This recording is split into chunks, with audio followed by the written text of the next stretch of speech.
Good morning, June 23rd. Grief is good when it mourns what God hates, but it's dangerous when it questions God's goodness and love. Who can relate to the struggle of Asaph? Admit it, you've been there. But as for me, my feet had almost stumbled. My steps had nearly slipped. For I was envious of the arrogant when I saw the prosperity of the wicked, for they had no pangs until death. Their bodies are fat and sleek. They are not in trouble as others are. They are not stricken like the rest of mankind. Behold, these are the wicked, always at ease. They increase in riches. All in vain have I kept my heart clean and washed my hands in innocence. For all the day long I have been stricken and rebuked every morning. When my soul was embittered, when I was pricked in the heart, I was brutish and ignorant.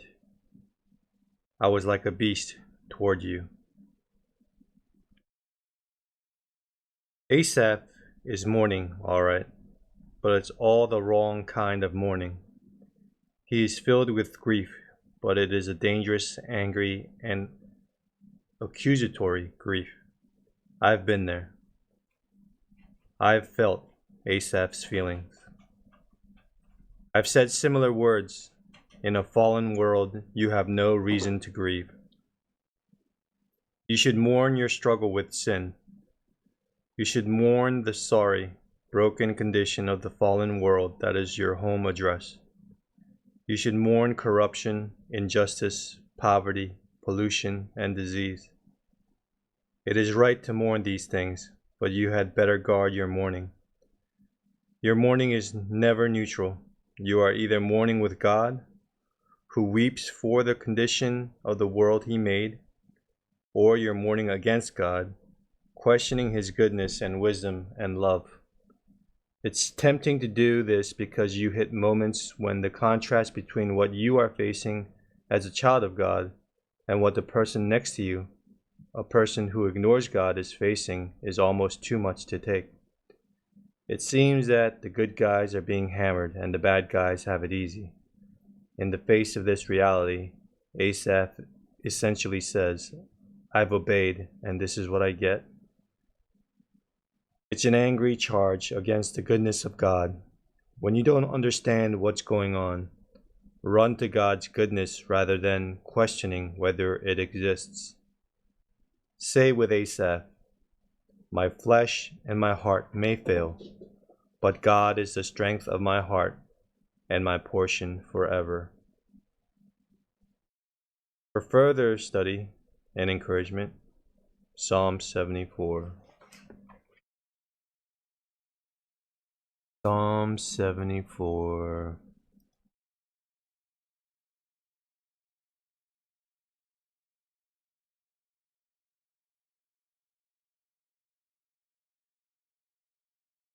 A plea for relief from oppressors. A contemplation of Asaph. O God, why have you cast us off forever? Why does your anger smoke against the sheep of your pasture? Remember your congregation which you have purchased of old, the tribe of your inheritance which you have redeemed. This Mount Zion where you have dwelt. Lift up your feet to the perpetual desolations. The enemy has damaged everything in the sanctuary. Your enemies roar in the midst of your meeting place. They set up their banners for signs. They seem like men who lift up axes among the thick trees.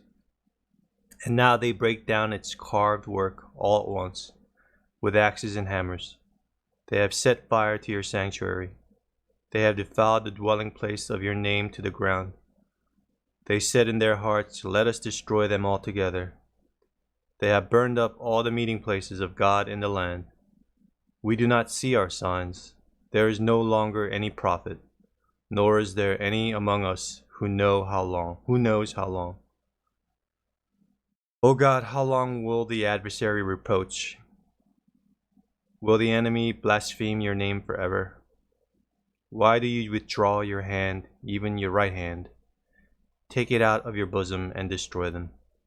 For God is my king from of old, working salvation in the midst of the earth. You divided the sea by your strength. You broke the heads of the sea serpents in the waters. You broke the heads of Leviathan in pieces, and gave him as food to the people inhabiting the wilderness. You broke open the fountain and the flood. You dried up mighty rivers. The day is yours, the night also is yours. You have prepared the light and the sun. You have set all the borders of the earth. You have made summer and winter. Remember this, that the enemy has reproached, O Lord, and that a foolish people has blasphemed your name. Oh, do not deliver the life of your turtle dove to the wild beast. Do not forget the life of your poor forever. Have respect to the covenant. For the dark places of the earth are full of the haunts of cruelty. Oh, do not let the oppressed return ashamed. Let the poor and needy praise your name. Arise, O God, plead your own cause. Remember how the foolish man reproaches you daily. Do not forget the voice of your enemies. The tumult of those who rise up against you increases continually. Amen.